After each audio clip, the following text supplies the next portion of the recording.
आपने ये चीज़ एडवाइज़र्स को बहुत कॉमनली कहते हुए सुना होगा कि state selection for a USA LLC registration is one of the most important decisions that you will make.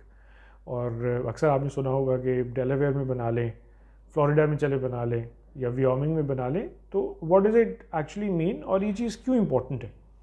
ये चीज़ इंपॉर्टेंट इस वजह से है कि अपनी जो एलएलसी रजिस्ट्रेशन का जो स्टेट आप चूज़ करोगे, जिस भी स्टेट में आप उसको रजिस्टर करोगे, it has very serious consequences for your business subsequently.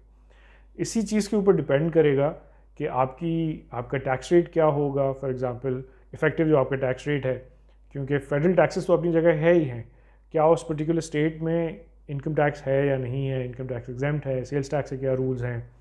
ऐसे ही फॉर एग्जांपल जो है वो आपकी फर्दर जो कंप्लाइंस है वो कितनी स्ट्रिक्ट है, एनुअल बेसिस पे कोई कंप्लाइंस है या नहीं है, फ्रेंचाइज टैक्स अप्लाई होगा या नहीं होगा।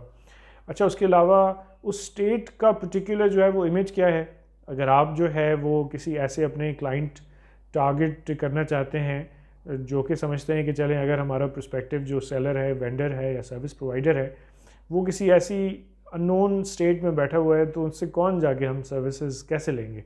तो अगर आप वैसे भी फोर्सी कर रहे हैं कि आपके जो क्लाइंट्स हैं वो पर्टिकुलरली किसी एक सर्टन स्टेट में होंगे, लेकिन आपने रजिस्टर जो है वो किसी और स्टेट में कर दी, so this is a really important question.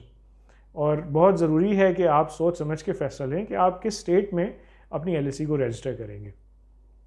This is also really important for banks and payment processes. वो भी ये चीज़ समझते हैं कि सर्टन स्टेट्स जो हैं वहाँ पे बहुत ज़्यादा शेल कंपनीज बनाई जाती हैं, बहुत ज़्यादा जो है वो नॉन यूएस रेजिडेंट्स वहाँ पे कंपनीज बनाते हैं, तो वो उनके लिए फिर रिलेटिवली थोड़ी हाई रिस्क स्टेट्स कंसीडर की जाती हैं।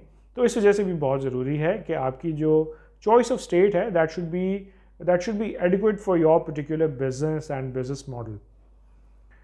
So let's say for example you might have heard कि चलो डेलावेयर में बना लो, बहुत अच्छा है। तो डेलावेयर वाकई अच्छा है, but for VC backed and VC funded ventures. और वियोमिंग के बारे में है कि भाई इट्स चीप है, लेकिन बैंकिंग इतना फ्रेंडली है नहीं है। So this also depends. So ये मल्टीपल फैक्टर्स आप कंसीडर करें। आपके क्लाइंट्स कहाँ पे होंगे, आपको बैंकिंग किस किस्म की चाहिए, कंप्लाइंस आप कितनी कर सकते हो, कहीं पे बहुत ज़्यादा है, कहीं पे it's expensive, California is really expensive. और for example again effective tax rate आप वो थोड़ी वर्किंग करोगे। So always do your homework. इन सारी चीज़ों को रिगरसली पहले रिसर्च करें, अपने एडवाइज़र से डिस्कस करें, फिर ही अपना एक स्टेट चूज़ करके अपनी एलएलसी को रजिस्टर करें। तो इस हवाले से और भी फर्दर आप डिस्कस करना चाहें तो हमारे स्क्रीन पे दिए हुए इस कॉन्टैक्ट नंबर पे हमसे रीच आउट करें और इस पर तफसीली बात करें। Thank you so much.